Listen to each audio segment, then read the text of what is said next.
et ça j'y tiens et pendant longtemps je ne l'ai pas fait. Alors pour cette vidéo j'ai élaboré 4 règles qui me semblent importantes, mais je voulais parler de cette application parce qu'elle est juste waouh. Hello, bienvenue sur la chaîne de la Slow Organisation. Moi c'est Chris et aujourd'hui je voudrais vous partager 4 outils 100% gratuits pour nous aider à organiser nos menus de la semaine. Si vous n'êtes pas encore abonné à la chaîne, n'hésitez pas à le faire en bas à droite de l'écran et aussi à nous rejoindre sur Instagram. Le compte c'est Slow Organisation. Alors avant de vous partager les 4 outils gratuits, je voudrais qu'on discute ensemble de pourquoi, dans quel intérêt prévoir ces menus de la semaine. Alors je vois 2 grands intérêts au fait de prévoir ces menus. Le premier, c'est de faire des économies. Tout simplement parce que lorsqu'on va prévoir, élaborer les menus, on peut le faire en intégrant les aliments que nous avons déjà dans le frigo, les restes de la semaine, les aliments qu'on n'a pas consommés, dans le congélateur, les réserves de boîtes de conserve, etc. Cela nous permet d'utiliser ce qu'on a déjà et du coup de moins acheter au magasin et surtout de ne pas avoir de pertes. Parce que s'il y a par exemple des aliments périssables qui sont au frigo et qu'on n'intègre pas au futur menu de la semaine, eh bien on va les perdre et du coup des aliments perdus c'est de l'argent perdu. Là où on va aussi faire des économies, c'est que si on prévoit nos menus, on va faire une liste de courses à partir du menu et du coup si on respecte bien notre liste de courses, on aura normalement suffisamment de repas pour la semaine entière si on a bien prévu le coup. Et du coup cela permet déjà d'une de ne pas retourner au magasin parce qu'il nous manque des ingrédients et d'être tenté par le fait d'acheter d'autres choses. Et la deuxième chose, c'est qu'on ne va pas du coup se retrouver un soir avec rien à manger, à commander, à emporter ou aller au fast-food ou même au resto. Parce que voilà, même si le fast-food, les plats emportés, des fois ça reste à un prix correct, c'est toujours plus cher que de la nourriture qu'on achète au magasin et qu'on fait chez soi. Le fait de faire ces menus vous permet d'avoir une liste de courses claire et cela permet également, à sens inverse de ce que je viens de dire, de ne pas acheter trop d'aliments. Parce que si on n'en achète pas assez, c'est embêtant parce que du coup on va acheter de la nourriture à emporter, etc. Mais si on en achète trop, ça peut être aussi embêtant, surtout si ce sont des aliments périssables et qu'on n'a par exemple pas de congélateur ou qu'on ne peut pas les congeler. Et du coup, là, ça va être des aliments qui vont être perdus parce qu'on n'aura pas le temps de les manger. Et donc, c'est de l'argent perdu. Le deuxième intérêt de faire ces menus, c'est de se libérer de la charge mentale. Quand on prévoit nos menus à l'avance, on ne se demande pas le soir quel repas on va manger. On n'a pas besoin de réfléchir à ça. La réflexion a déjà été faite à un autre moment où on était disposé à réfléchir à ça. Et c'est vrai que personnellement, tous les jours quasiment à 18 h, j'ai un énorme coup de barre. Et c'est justement l'heure où je dois cuisiner.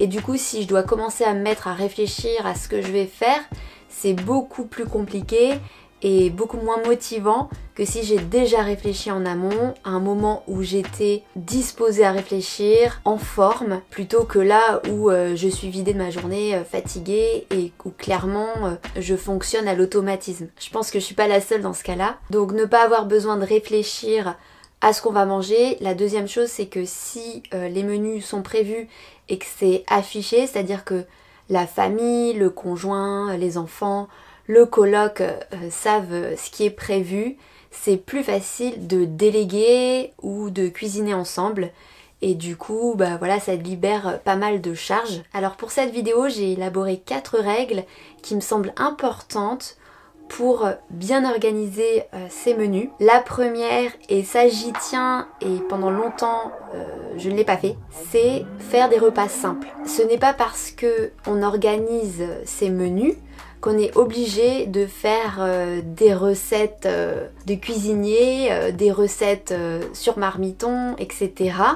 On peut faire des spaghettis à la sauce tomate, il n'y a aucun problème à ça. Le but c'est pas de prévoir pour avoir une semaine de repas parfaits et de nous rajouter de la charge parce qu'on va devoir cuisiner 2 fois plus que d'habitude. Le but de prévoir c'est de savoir ce qui va se passer et d'avoir suffisamment, enfin tout ce qu'on a dit auparavant. Si vous voulez faire des recettes compliquées ou des repas plus élaborés, il n'y a pas de souci avec ça, mais Je sais que personnellement, avant, quand je prévoyais mes menus, je l'associais au fait de faire des repas super élaborés. Alors que ça peut très bien être des repas simples, du pain avec des sardines, une soupe avec du pain. C'est pas parce qu'on prévoit ces menus que c'est forcément des repas compliqués. La deuxième règle, j'en ai parlé, c'est de toujours prévoir ces menus en fonction de ce qu'on a déjà dans le frigo, ce qu'on a déjà dans les placards, ce qu'on a déjà au congélateur. Donc ça permet de faire une rotation des réserves de nourriture, ça permet de consommer les aliments qui vont bientôt périmer. Troisième règle, c'est de faire ces menus en fonction de l'agenda. Et ça pareil, c'est un truc que je pensais pas à faire il y a quelques années, c'est le fait de regarder le planning de la famille et de faire les menus en fonction de ça. S'il y a des activités à certains moments, forcément on va peut-être pas avoir le temps de faire une lasagne. Donc il faudra un repas simple. Des moments où on a plus de temps, on va peut-être plus cuisiner. Ou encore, il y a certains soirs, si par exemple, si vous qui cuisinez en temps normal et vous êtes absent ou absente, il faudra que les personnes qui vous remplacent puissent cuisiner le repas qui est prévu. Par exemple, si vous avez une séance de sport ou votre compagnon, compagne ou vos enfants ont une séance de sport, c'est bien qu'après ils aient des féculents. Je trouve que c'est toujours intéressant d'organiser ces menus en fonction de l'agenda familial pour que ça puisse correspondre le plus possible à l'ensemble de la famille et à l'organisation de la semaine. La quatrième règle, c'est d'être flexible. Si vous avez prévu des lasagnes mardi soir, mais que vous êtes rentré beaucoup plus tard que prévu et du coup bah voilà, on sait que les lasagnes ça prend quand même du temps à faire et à cuire, du coup il faut être flexible. C'est exactement comme le budget, vous allez pas vous dire ah non je fais mes lasagnes coûte que coûte parce que c'est écrit lasagne mardi soir, non. On peut permuter avec un autre midi, un autre soir et faire un repas qui est plus rapide du coup, et le repas qui est plus long à préparer on le fera à un autre moment. C'est aussi pour ça que c'est intéressant de ne pas prévoir que des repas élaborés et d'avoir aussi des repas rapides à faire ou même tout prêt. Je vais maintenant vous partager 4 outils que je trouve intéressants pour élaborer les menus de la semaine. Le but ce n'est pas d'utiliser les 4 outils mais de trouver l'outil qui vous convient le plus. Le premier outil c'est le tableau des menus de la semaine. Alors ça c'est un grand classique, hein. C'est simplement une affiche sur laquelle vous écrivez tous les repas qui sont prévus pour la semaine. Souvent c'est un tableau qui est affiché dans la cuisine, sur le frigo, pour que tout le monde puisse le voir et que ce soit pratique. Je vous ai fait un PDF avec un tableau basique assez minimaliste pour écrire vos menus de la semaine. Donc soit vous l'imprimez et vous écrivez les différents repas prévus, soit vous pouvez l'imprimer et le plastifier ou encore le mettre dans un cadre, ce qui vous permettra d'écrire vos repas et d'ensuite effacer et réutiliser, comme ça vous l'imprimez qu'une seule fois. Donc voilà, c'est vraiment l'outil de base. Sur un carnet de notes, etc.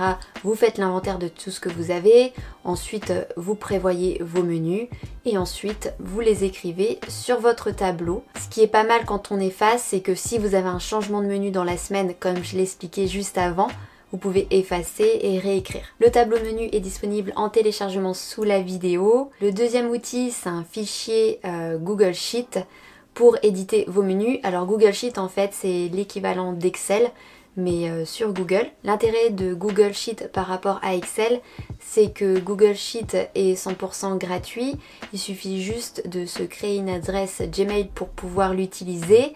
Et ce qui est sympa, c'est que si vous avez un compte Gmail et que votre compagnon, conjointe a également une adresse Gmail, vous pouvez faire un partage de documents, ce qui fait que lorsque vous modifiez votre fichier avec les menus de la semaine, votre conjoint peut le voir en même temps. Je vous partagerai un lien pour vous aider à créer votre adresse Gmail. Donc l'intérêt du fichier par rapport au tableau de menu, c'est que vous pouvez l'éditer sur du coup votre ordinateur ou même sur votre téléphone portable, bien que ça soit un peu moins pratique le téléphone portable parce que l'écran est plus petit. Donc pareil, vous pourrez télécharger le fichier sur mon site internet, le lien sera sous la vidéo. Donc dans le fichier vous avez un tableau de la semaine pour écrire le repas. Il y a aussi également 2 colonnes, donc une colonne inventaire Donc c'est pour noter tous les aliments que vous avez déjà dans vos placards, dans votre frigo, pour vous aider à les répertorier. Et la deuxième colonne, c'est les aliments à acheter, donc les aliments qui vont vous manquer pour faire vos menus et du coup que vous devrez ajouter à votre liste de courses. Alors ce qui est pratique avec le fichier, c'est que vous pouvez du coup éditer vos menus et ensuite imprimer le menu de la semaine. Ce qui est intéressant si vous consultez le document sur votre téléphone ou sur votre tablette, c'est que vous pouvez également y insérer des liens. Par exemple, on va rester sur l'exemple de nos lasagnes, c'est lasagne de légumes. Donc vous prenez votre téléphone, vous ouvrez le fichier et vous cliquez sur le lien lasagne de légumes. Et comme ça, vous avez directement la recette sur votre tablette ou sur votre téléphone pour effectuer la recette au moment venu. Ce qui est pratique aussi avec un fichier, c'est que vous pouvez aussi faire des copier-coller lorsque vous voulez réutiliser des recettes la semaine d'après, copier une semaine à une autre. Troisième outil pour prévoir ses menus de la semaine, c'est Google Agenda. Alors on penserait pas forcément à se servir de l'agenda Google parce que à la base un agenda c'est pas trop un planificateur de menus, mais en fait c'est bien pratique aussi pour ça. Alors pour avoir l'agenda Google, c'est comme pour utiliser Google Sheet, il faut avoir une adresse mail Google. La création de l'adresse mail Google est gratuite et je voulais aussi préciser, vous pouvez très bien créer une adresse mail Google, une adresse Gmail et ne jamais recevoir de mail dessus et garder votre ancienne boîte mail, parce que je sais qu'il y a des personnes qui pensent qu'après on est obligé de recevoir ces mails sur cette nouvelle boîte, mais pas du tout.